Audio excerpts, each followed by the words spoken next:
Justement, comment, enfin, comment reconstruire? Vous employez le terme radicalisé pour la gauche. Vous pensez à quoi? Au wokisme, justement, à ces...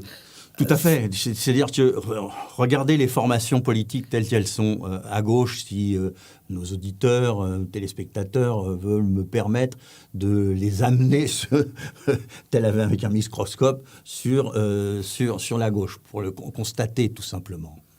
Vous prenez les écologistes, vous avez chez les écologistes quelqu'un comme Jadot, qui est un courant, on va dire, réaliste de l'écologie, qui fait 51% au moment de sa désignation, et vous avez Madame Rousseau qui fait 49%. Madame Rousseau est pour la décroissance, extrêmement à gauche, elle est radicale, c'est une féministe très très engagée, et elle défend des thèses très radicales, en rupture, on va dire, avec la gauche, d'un certain point de vue, la gauche réformiste, etc. Chez les socialistes, il y avait les socialistes, qu'on a dit sociolibéraux ou sociodémocrates, et puis vous aviez les frondeurs, qui étaient très très à gauche. Ils sont partis, ils se sont éparpillés, mais ils ont existé. Et Jean-Luc Mélenchon est dans une radicalité politique où il ne veut pas rentrer dans le champ politique tel qu'il existe aujourd'hui, mais veut faire une révolution citoyenne, certes, mais une révolution et changer notre système pour passer à la 6e République. Donc vous avez dans chacune des formations, je passe le Parti communiste, il me pardonnera, mais si vous prenez chacune des formations, vous avez dans chacune des formations un pôle de radicalité. Et le problème qui est posé au Parti socialiste est exactement le même problème qui est posé à la droite classique, c'est que comme le bipartisme a explosé, les courants les plus radicaux ont pu émerger, puisqu'avant ils étaient contenus dans le bipartisme.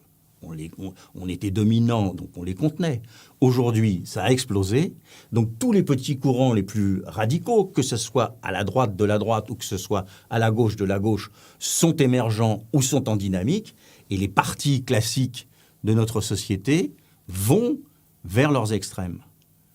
Et donc nous sommes dans une situation où tout le monde va dans la radicalisation. Il suffit de regarder le débat tel qu'il se mène pour la désignation du candidat à l'élection présidentielle pour la droite. Je suis à peu près persuadé qu'aucun des impétrants, peut-être à part M. Ciotti, ne partage cette radicalisation à la droite de la droite, mais ils sont obligés de le faire parce que Marine Le Pen plus Éric Zemmour, ça fait pas loin de 30%, et si vous voulez gagner l'élection présidentielle, il faut aller les chercher.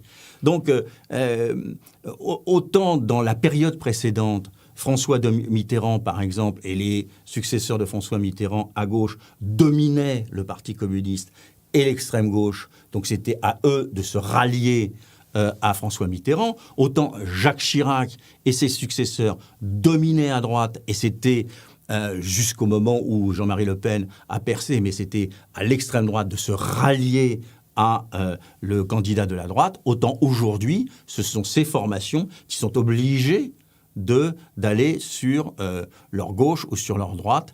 Et donc, il y a une radicalisation. Donc, la gauche est datée, divisée, radicalisée. Elle ne correspond pas, elle n'est pas en capacité de donner une réponse positive à la France d'aujourd'hui.